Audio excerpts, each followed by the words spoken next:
آئیے اسرائیل کو لعن طعن کرنا بند کریں اور آج بلکہ ابھی سے بحیثیت قوم اپنے حصے کا عمل یعنی ایکشن شروع کر دیں۔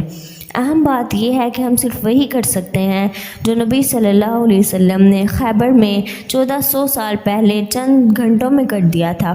کیا آپ جنگ میں شامل ہونا چاہتے ہیں؟ بہت آسان ہے۔ یہودی خیبر کے قلعوں میں رہنے والے اب پھر اپنی سازشوں کی وجہ سے نبی صلی اللہ علیہ وسلم اور مسلمانوں کو خیبر پر حملہ کرنے پر مجبور کر چکے تھے، مگر مشکل یہ تھی کہ خیبر مختلف قلعوں پر مشتمل ایک محصور شہر تھا۔ اس کے آس پاس اونچی فیصل کھڑی تھی۔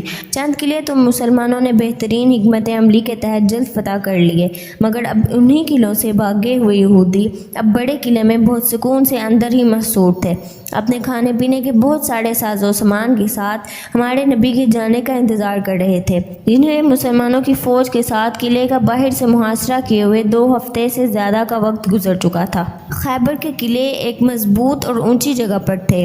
اگر آپ تیر چلاتے ہیں تو وہ آپ کے پاس واپس آ جائے گا، یہاں تک کہ اگر آپ پتھر پھینکتے ہیں تو یہ ان یہودیوں تک نہیں پہنچے گا، اگر آپ چیختے ہیں تو آپ کی آواز ان تک نہیں پہنچے گی۔ اسلامی فوج کئی دنوں تک انتظار کرتی رہی، لیکن یہودیوں نے قلعوں کو نہیں چھوڑا۔ اب تو مسلمانوں کا اپنا کھانے پینے کا ذخیرہ اور ان کے حوصلے ختم ہو چکے تھے۔ وہ کئی دنوں تک بے نتیجہ حملے، صبر اور انتظار کرتے رہے۔ اس طویل انتظار کے بعد ہمارے نبی نے ایک بہترین حکمت عملی تیار کی۔ کھجور کے درخت کاٹے جائیں گے، خیبر کے یہودیوں کی معیشت ایک ایک کر کے منقطع ہو جائے گی، ان کا مستقبل جڑ سے اکھاڑ پھینکا جائے گا، کیونکہ یہودیوں کے لیے ان کے کھجور کے باغات سے کمایا پیسہ، دولت اور خوشحالی ہی سب کچھ تھا۔ وہ پوری دنیا کو کھجور بیچتے اور اس بے انتہا دولت سے پورے عرب پر حکومت کرتے تھے۔ جیسے ہی درختوں کو کاٹنا شروع کیا گیا، یہودی کے حوصلے تباہ ہو گئے۔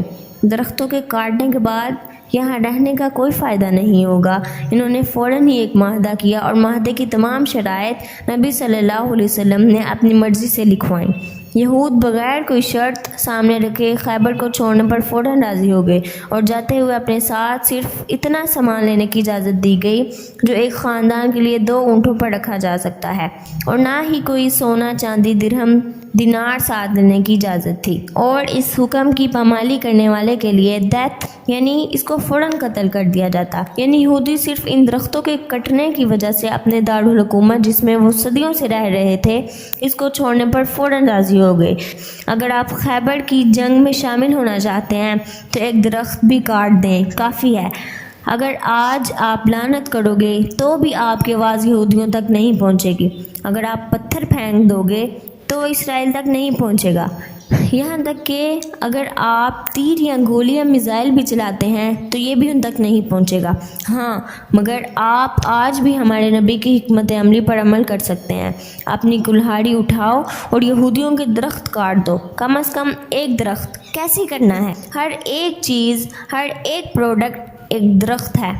آپ جو بھی یہودی ڈٹرجنٹ استعمال کرتے ہیں وہ ایک درخت ہے، آپ جو بھی کولا پیتے ہیں وہ ایک درخت ہے، یہ تمام ان کی مدد کرنے والے ان کے درخت ہیں۔ کیا آپ میرے نبی صلی اللہ علیہ وسلم کی ان یہودیوں کے خلاف خیبر کی جنگ میں شامل ہونا چاہتے ہیں؟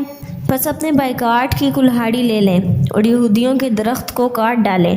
اس پیغام کو دوسروں کے ساتھ بھی شیئر کریں، خود بھی کلہاڑی اٹھائیں اور دوسروں کو بھی اٹھوائیں۔ نبی صلی اللہ علیہ وسلم کی سنت پر خود بھی عمل کریں اور دوسروں کو بھی کروائیں۔ کیا آپ جنگ میں شامل ہونا چاہتے ہیں؟